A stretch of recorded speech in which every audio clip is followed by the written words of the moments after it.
घने जंगल के बीचों बीच सदियों पुरानी एक हवेली खड़ी थी।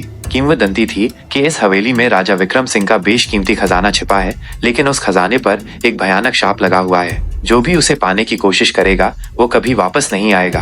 पूर्णिमा की रात थी और हवेली के बंद दरवाजे पर एक धुंधली सी परछाई दिखाई दी। कौन था वो और इस शापित खजाने का रहस्य क्या था? अनजान दस्तक। अगले दिन गांव में दो अनजान युवक पहुंचे, रवि और आकाश। वे पुरातत्वविद थे और राजा विक्रम सिंह के इतिहास और खजाने के बारे में सुनकर यहाँ आए थे। गांव के लोगों ने उन्हें हवेली के शाप के बारे में चेतावनी दी, लेकिन रवि और आकाश आधुनिक विज्ञान पर भरोसा करते थे। शाम होते ही वे हवेली के दरवाजे पर पहुंचे। दरवाजा जंग खाए हुए हिंजिस के साथ धीरे से खुला, जैसे कोई उनका इंतजार कर रहा हो। अंदर घुप अंधेरा था, सिर्फ उनकी मशालों की रोशनी दीवारों पर नाच रही थी। अचानक उन्हें एक धीमी सी सरसराहट सुनाई दी, जैसे कोई उनके पीछे चल रहा हो। क्या ये सिर्फ उनकी कल्पना थी या हवेली में सच में कोई और भी मौजूद था? गुप्त कमरा। हवेली के अंदर रवि और आकाश को एक गुप्त कमरा मिला। कमरे की दीवारों पर अजीबोगरीब नक्शे और संकेत खुदे हुए थे। एक पुराने संदूक पर राजा विक्रम सिंह का शाही मुहर लगा हुआ था। जैसे ही आकाश ने संदूक खोलने की कोशिश की, कमरे का तापमान अचानक गिरने लगा। हवा में एक ठंडी सिहरन दौड़ गई और दीवारों पर खुदे हुए संकेत चमकने लगे। क्या ये शाप का असर था या कोई और शक्ति उन्हें खजाने तक पहुंचने से रोक रही थी? पहेली का जाल। संदूक के अंदर खजाने की जगह एक पुरानी पहेली लिखी हुई थी। पहेली संस्कृत में थी और उसे समझना बहुत मुश्किल था। रवि, जो संस्कृत का विद्वान था, ने पहेली को पढ़ना शुरू किया। पहेली में छिपे हुए सुराग हवेली के अलग अलग हिस्सों की ओर इशारा कर रहे थे।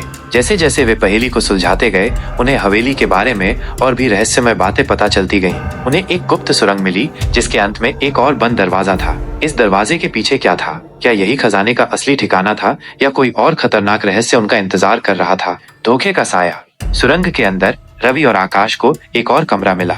इस कमरे में सोने के सिक्के और गहने बिखरे पड़े थे। उन्हें लगा कि आखिरकार उन्हें खजाना मिल गया है, लेकिन तभी पीछे से किसी ने उन पर हमला कर दिया। अंधेरे में उन्हें हमलावर का चेहरा नहीं दिखा, लेकिन उसकी चाल और ताकत किसी पेशेवर की तरह थी। क्या गांव का कोई व्यक्ति उन्हें धोखा दे रहा था या हवेली के शाप ने एक नया रूप ले लिया था? शाप का रहस्य। लड़ाई के दौरान रवि और आकाश ने हमलावर को पकड़ लिया। वो कोई और नहीं बल्कि गांव का बूढ़ा पुजारी था, जिसने उन्हें हवेली के शाप के बारे में बताया था। पुजारी ने खुलासा किया कि वो राजा विक्रम सिंह का वंशज था और खजाने की रक्षा कर रहा था। लेकिन पुजारी ने यह भी बताया कि असली शाप खजाने पर नहीं बल्कि उस व्यक्ति पर था जो उसे लालच से हासिल करने की कोशिश करेगा। खजाने का असली रहस्य ये था कि ये किसी जरूरतमंद की मदद के लिए था, न कि व्यक्तिगत लाभ के लिए। मुक्ति का मार्ग। पुजारी की बातों को सुनकर रवि और आकाश को अपनी गलती का एहसास हुआ।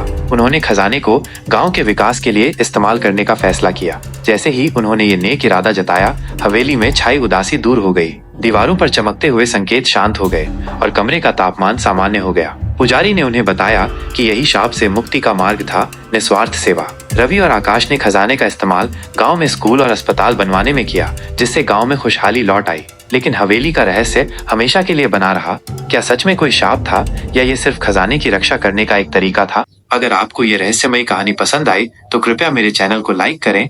ऐसे ही और रोमांचक कहानियों के लिए सब्सक्राइब करें। धन्यवाद।